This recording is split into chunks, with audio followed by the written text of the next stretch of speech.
Good morning विद्यार्थी मित्रों। आज हम कक्षा 8 विषय हिंदी द्वितीय सत्र में पहले चैप्टर पत्र एवं डायरी का अभ्यास करेंगे। दूर बसे अपने संबंधियों, मित्रों, परिवारजनों तथा कभी कभी विभिन्न अधिकारियों को पत्र लिखने की आवश्यकता रहती है। पत्रों के द्वारा हम अपनी बात अत्यंत सुगमता से उन तक पहुंचा सकते हैं। यद्यपि आजकल दूरभाष यानी कि telephone, email, internet, mobile phone आदि द्वारा भी यह कार्य किया जाता है, फिर भी पत्रों का महत्व कम नहीं हुआ है, क्योंकि पत्र के द्वारा विस्तार से अपनी बात व्यक्त की जा सकती है। पत्र के द्वारा विचारों को प्रेषित करना अन्य साधनों की अपेक्षा सस्ता है। अधिकारियों तक अपनी बात पहुंचाने, शिकायत करने, आवेदन या प्रार्थना आदि के लिए केवल पत्रों का ही सहारा लिया जा सकता है, अन्य साधनों का नहीं।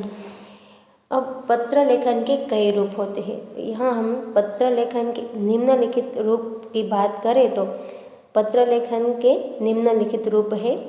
1. व्यक्तिगत पत्र। इस प्रकार के पत्र अपने परिवारजनों और मित्रों को लिखे जाते हैं। निमंत्रण पत्र, बधाई पत्र, आश्वासन पत्र, अनुमति पत्र और प्रार्थना पत्र इसी श्रेणी में आते हैं। दूसरा है कार्यालयीन पत्र। ये पत्र अधिकारियों को उनसे संबंधित मामलों में शिकायत करने के लिए लिखे जाते हैं। व्यावसायिक पत्र। ये पत्र किसी व्यापारी से उससे संबंधित वस्तु मंगाने के लिए लिखे जाते हैं। अब पत्र लेखन के लिए हमें कौन कौन सी बातें जो है वह ध्यान में रखनी चाहिए, तो यहाँ ऐसी जो बातें हैं वह ध्यान में रखने के लिए महत्वपूर्ण है। जैसे कि पत्र लेखन के लिए ध्यान देने योग्य महत्वपूर्ण बातें हैं। तो एक, पत्र में सबसे ऊपर बाईं ओर अपना पूरा पता और दिनांक लिखें। दूसरा, जिसे पत्र लिखना हो उसके लिए बाईं ओर शिष्ट भाषा में संबोधन लिखें। 3, इसके बाद पत्र के मुख्य क्लेवर में विषय वस्तु प्रस्तुत करें। चौथा, पत्र के अंत में नीचे बाईं ओर पत्र लिखने वाला अपना संबंध और नाम लिखें। 5वां, पत्र में मित्र या सखी या अपने से छोटे के लिए तुम सर्वनाम तथा अपने से बड़ों के लिए आप सर्वनाम का प्रयोग करें। 6, पत्र अधिक लंबा न हो और उसमें आवश्यक बातें ही लिखी जाए।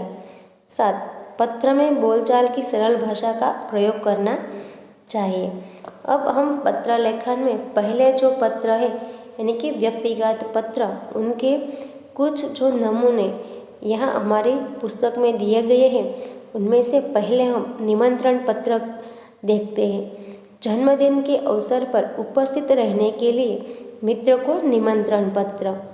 90 बुधनगर सोसाइटी, लिंबायत, सूरत 394210, 8 अगस्त 2011। प्रिय मित्र स्नेहल, सप्रेम संस्मरण।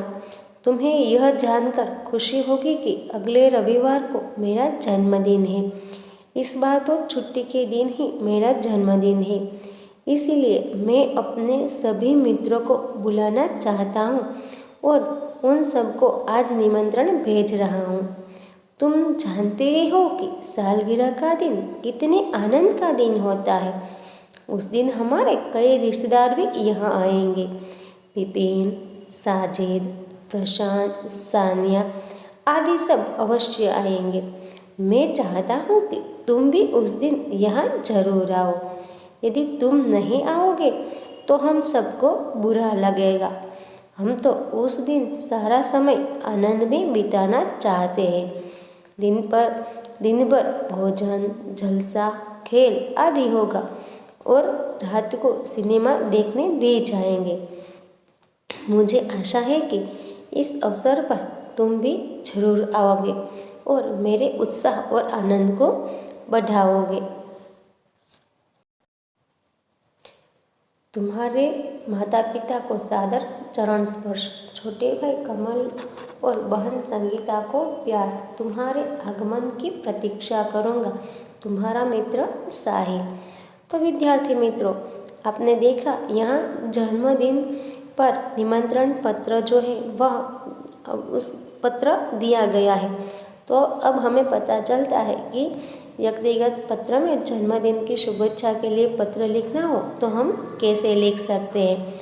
अब दूसरा जो पत्र है वह क्या है, वह बधाई पत्र है। सालगिरह जन्मदिन पर बधाई पत्र। पहला पत्र हमने देखा उसमें क्या था कि जन्मदिन पर निमंत्रण पत्र था, और दूसरा जो है वह क्या है कि वह बधाई पत्र है। शांति सदन रावपुरा बड़ौदा 10 अगस्त 2011। प्रिय मित्र साहिल, सप्रेम संस्मरण, कल ही तुम्हारा पत्र मिला तो हम सब बहुत खुश हुए।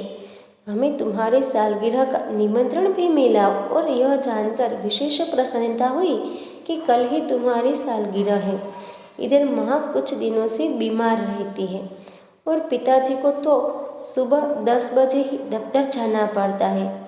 दर्शना को भी सुबह स्कूल जाना पड़ता है और वह तो है भी छोटी, इसी कारण घर का बोझ मुझ पर ही है।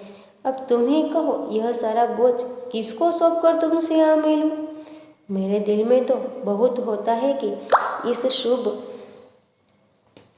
शुभ अवसर पर उड़कर तुम्हारे पास आ जाऊं, परंतु घर की स्थिति का विचार करके विवश हो जाता हूँ और मन करते हुए भी नहीं आ सकता। तुम तो अब 1 साल बड़े हो गए हो, इस अवसर पर मैं तुम्हें बधाई क्यों ना दूँ। मैं चाहता हूँ कि बार बार तुम्हारी सालगिरह आया करे और हमें खुशियाँ मनाने का मौका मिले। इस मंगल अवसर पर उपस्थित न रह सकते हुए भी मेरे दिल में तुम्हारे लिए शुभकामना है। मैं चाहता हूँ कि ईश्वर तुम्हें चिरंजीव रखे और तुम्हारा नया वर्ष शुभदायी हो। तुम्हारा मित्र स्नेहल। तो विद्यार्थी मित्रों, अब तो आप समझ गए होंगे कि अगर हम किसी हमारे मित्र के जन्मदिन पर उपस्थित न रह सके तो हम उन्हें सालगिरह की बधाई के लिए कैसे पत्र लिख सकते हैं। विद्यार्थी मित्रों, हमने देखा कि हम जब पत्र लिखते हैं तो हमें सभी में संबोधन जो है वह करना होता है। तो यहाँ पर हम संबोधन, अभिवादन आदि की तालिका जो है वह यहाँ देख ली है। देखिए, पत्र का प्रकार, संबंध, अभिवादन संबंधी शब्द, पत्र की समाप्ति पर लिखी जाने वाली शब्दावली। यानी कि व्यक्तिगत पत्र होता है तो हम किसे पत्र लिखते हैं, हमारा संबंध क्या है, उसके अनुसंधान में हम जो है वह अभिवादन करते हैं और पत्र समाप्त होने पर उनके अनुसार हम जो है नीचे अपने उसे समाप्त करने पर वहाँ भी हम ऐसी बातें लिखते हैं। जैसे व्यक्तिगत पत्र में पुत्र पिता को अगर पत्र लिखता है तो क्या संबोधन करेगा कि पूज्य पिताजी अथवा तो पूजनीय पिताजी, और पत्र समाप्त होने पर क्या लिखेगा, आपका आज्ञाकारी पुत्र। अगर पिता जो है वह पुत्र को पत्र लिखते हैं तो प्रिय अथवा आयुष्मान जो है ऐसा लिखकर फिर पुत्र का नाम लिखेगा और अंत में लिखेंगे पिताजी है तो तुम्हारा शुभ चिंतक या तो शुभेच्छु। और पुत्र माता को पत्र लिखता है तो पूज्य या पूजनीय लिखेगा और अंत में लिखेगा आपका आज्ञाकारी पुत्र।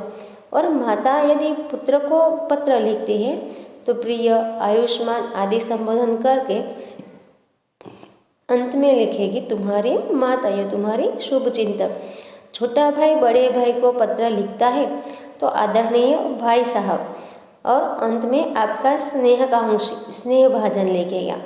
अब बड़ा भाई छोटे भाई को पत्र लिखता है तो प्रिय, चिरंजीव और छोटे भाई का नाम अथवा तो आयुष्मान, प्रिय आदि भी संबोधन जो है वह कर सकते हैं और अंत में लिखेगा तुम्हारा शुभ चिंतक या शुभेच्छु। बड़ा भाई छोटी बहन को पत्र लिखे तो आयुष्मती, प्रिय ऐसा संबोधन करके अपनी छोटी बहन का नाम लिखेगा और अंत में पत्र समाप्त करते हुए लिखेगा तुम्हारा शुभ चिंतक या तो शुभेच्छु। अब हम मित्र को या सखी को पत्र लिखती है या लिखता है तो प्रिय, फिर अपने मित्र या सखी का नाम, और अंत में अभिन्न हृदय, तुम्हारा मित्र, तुम्हारी सखी, तुम्हारा शुभचिंतक आदि शब्दों जो है हम उपयोग कर सकते हैं। अब शिष्य जो है वो गुरु को पत्र लिखता है तो पूजनीय, श्रद्धेय, गुरु जी ऐसा जो है वह अभिवादन कर सकता है। और पत्र की समाप्ति पर लिखेगा आपका आज्ञाकारी शिष्य, आपका स्नेह भाव। गुरु शिष्य को यदि पत्र लिखता है तो वह चिरंजीवी का अभिवादन करके फिर शिष्य का नाम लिखेगा और अंत में लिखेगा तुम्हारा शुभकांक्षी या शुभचिंतक। अब आगे है व्यावसायिक पत्र। अब व्यावसायिक पत्र जो है वह कैसे, पुस्तक विक्रेता को, बैंक मैनेजर को, व्यापारी या दुकानदार को लिखे जाते हैं। अब उसमें हम क्या संबोधन करेंगे, तो अभिवादन करेंगे जैसे कि महोदय या तो श्रीमान प्रबंधक, और अंत में लिखेंगे भवदीय। आगे है कार्यालयीन पत्र। किसी विभाग के अधिकारी को समाचार पत्र के संपादक को, बराबर, यानी कि किसी विभाग के अधिकारी को हम पत्र लिखें या समाचार के संपादक को पत्र लिखेंगे तो उनके लिए हम अभिवादन करेंगे मान्यवर, एकदम मान्यवर महोदय, श्रीमान संपादक या तो महोदय। और पत्र समाप्ति पर लिखेंगे भवदीय, निवेदक, प्रार्थी, विनीत, भवदीय, निवेदक आदि शब्दों का उपयोग हम कर सकते हैं। प्रार्थना पत्र। प्रार्थना पत्र हमें किसे लिखेंगे, तो प्रधानाचार्य को या किसी अधिकारी को। अगर हम प्रधान आचार्य को पत्र लिखते हैं तो हम उनको अभिवादन करेंगे श्रीमान प्रधानाचार्य महोदय। और अगर किसी अधिकारी को पत्र लिखेंगे तो लिखेंगे मान्यवर महोदय। अब इनमें जो पत्र के अंत में हमें जो शब्द का प्रयोग होता है वह क्या करेंगे कि विनीत, प्रार्थी, कृपाकांक्षी, आपका आज्ञाकारी शिष्य, आपकी आज्ञाकारिणी शिष्या। यह जो है पत्र के समाप्त होने पर अंत में हम जो शब्दों का उपयोग करेंगे यह किसके लिए करेंगे, प्रधानाचार्य के लिए। और निवेदक, प्रार्थी, विनीत या निवेदिका, ये जो शब्दों का उपयोग है वो पत्र के अंत में हम किसके लिए करेंगे, तो किसी अधिकारी के लिए करेंगे। तो यहाँ आज हमने व्यावसायिक व्यक्तिगत पत्र के दो जो है वह पत्र देखे हैं। आगे के पत्र व्यावसायिक भी और कार्यालयीन पत्र और प्रार्थना पत्र और व्यक्तिगत संबंधों के कुछ और पत्र का अभ्यास हम हमारे दूसरे भाग में करेंगे। आशा करती हूँ कि आज हमने जो भी इस वीडियो में समझा है वह आप अच्छी तरह से समझ गए होंगे। धन्यवाद।